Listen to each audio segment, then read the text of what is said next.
maybe just if we can just start with, just got a chance to speak to AJ, and I know, we're not 100% sure when we'd see him and knew he was getting close, but for him to take that step last night and get an opportunity to get out there, what did you see from him in his first game back? The usual. I mean, your timing's going to be off a little bit for sure. I think he played just over 8 minutes last night, so it wasn't a ton for him, but he gives us that big body presence again, and he's got a good energy about him. And the one thing that I like having him back is he understands the checking side of the game really well, and he takes a lot of pride in that. Well, and obviously it's significant because of how serious the injury was, but to the fight that you have to put in to get back, I'd imagine it's always good to see a guy take that first step and have an opportunity to build on it. Yeah, absolutely, and he was committed to coming back early, which he did. He put a lot of time and a lot of effort into it. Some of the things those guys do when they're fighting to come back from an injury, you have to give them a lot of credit because they're by themselves with just the strength coach, and they have to go on the ice with just the skills guys. So it can be a mental challenge for guys, but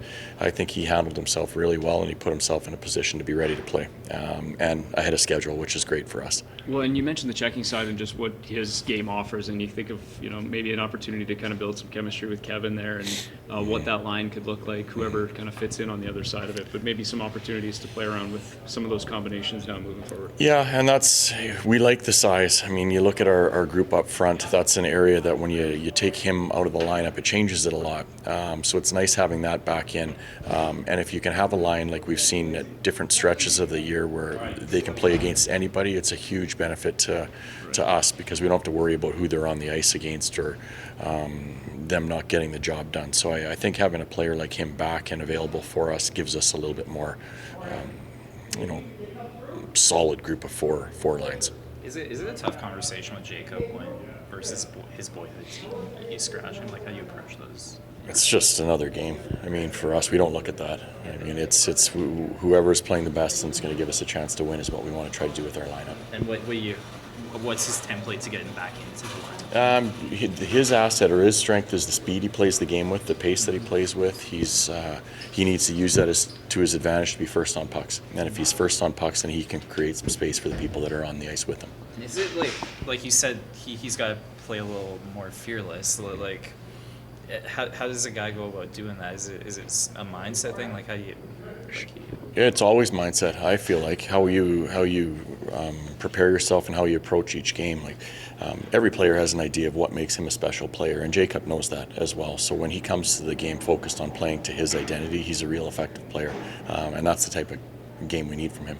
On the note of just having some options and a little bit of flexibility in terms of players, also guys who are trying to get in the lineup too. I mean, you got 8 defensemen right now and a handful of forwards extras. Area's getting close.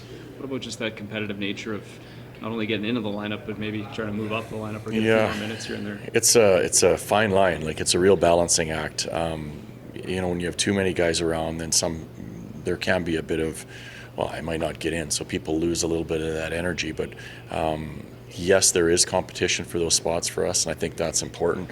The biggest job that we have is managing it the right way when we have the extra bodies to make sure that when they get the opportunity, they feel really good about coming in and playing and contributing and helping our team win.